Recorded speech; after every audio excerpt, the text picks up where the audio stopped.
Hey guys! Whoa! It's Amy Martinez for Red Carpet Report. We're at the LA premiere of Apple TV's For All Mankind. It's one small step for Amy, one giant leap for Apple TV. Whoa. That was my face when I got the job. No, it's intimidating because how do you do it? How do you do it? The people of that time were beyond brave.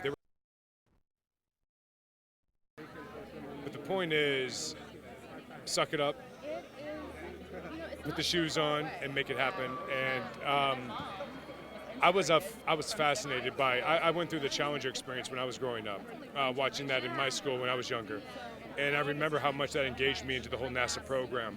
And to be able to actually get the call that you're going to play Neil Armstrong it's still unbelievable. The reality is, you just want to approach it in a way that I think that it's as honest as it can be. I don't know what's going to happen, but I'm going to try. Yeah, I mean, and I feel like actors have to do that sometimes because it's like you don't really know what to expect. When you get on set, it might feel like something else. And especially with this, where it's like, it's an alternate reality. So it's like, okay, cool, like we're getting to live stuff that didn't really happen, but like, what if it did? For you... It makes you think. Yeah. It makes you think quite a bit. There's a lot of uncertainty in our political story right now. There's a lot of uncertainty in the world, period. And to get that call and to think what these guys were thinking during that time, and as an actor, the uncertainty of, can I do it? Can you do it? But it's not about that, really, is it? You just got to do as much honor and justice to it as you can. And the truth of it is, these guys were test pilots. What gave me comfort was, if I read it correctly, Neil Armstrong would never probably say his largest accomplishment in his life was the moon landing. It was the fact that he test piloted so many new aircraft that were never put to mass production. And also ones that were never heard about. I mean, he test piloted aircraft that were spy aircraft, that were conventional aircraft. And to do that job as a pilot is the most dangerous thing you could imagine.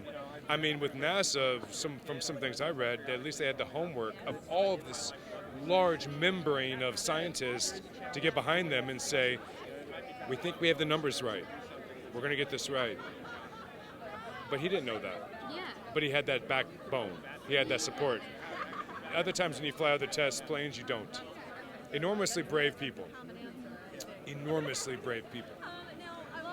And for you guys, like working on set, to feel like you're actually there and to see all of that detail, did that help, or was that a little bit like you just kind of like lost yourself into Neil, or what was that like? I don't know how much I can tell you right now. It was immersive. Ron made it immersive. He made it immersive from the moment you walked on set to the point to where you walked home thinking about it still. We do a fictional story in the series, and it's a fictional moon landing, and it's a fictional story of who landed on the moon first, etc. And in that story, they made it as real for me as you could ever imagine. So, when you ask a question, how much of it was acting, I don't know, to be honest. You do feel it. I had a rare opportunity. As an actor, it's your job to generate it, to make it happen, to do it. And I understand that. It's a rare opportunity that it's really given to you, forced into it, thrust into it, really. Amazing. What was something that surprised you when, after you accepted the role and you're like, okay, I'm going to do this, and now looking back at all of it? What these men went through. And I wish I could say women as well. It was a different culture, but what these people went through. Any women that were part of the NASA program as well, what these people went through. The enormity of what they were dealing with and the complete unknown. There was no answer. There was no book for this. There was just go. We think this is going to be right. We hope. We're educated. Oh my goodness. The bravado of these people.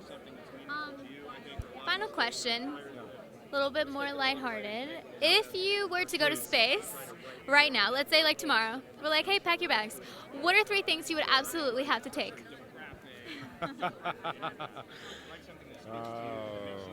What were 3 things? Water.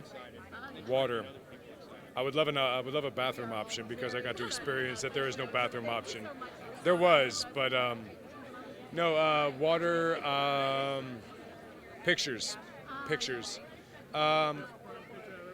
We just did an immersive reality where we were behind black screen doing a certain encapsulated look, and you could feel the loneliness.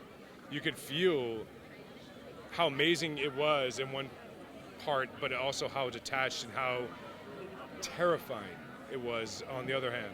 So you'd want, I think, something to ground you. Home. Yeah. I'd want a picture of my 5-year-old son and my wife. Well, that's one. With water, that would be 3. 3. All right. Sounds great. Thank you so much for talking to us. We're very excited. Thank you so much for watching. Make sure to like this video, subscribe for more, and in the comments down below, let us know who is your favorite astronaut. This is Amy Martinez, ready for blast off. Whoosh.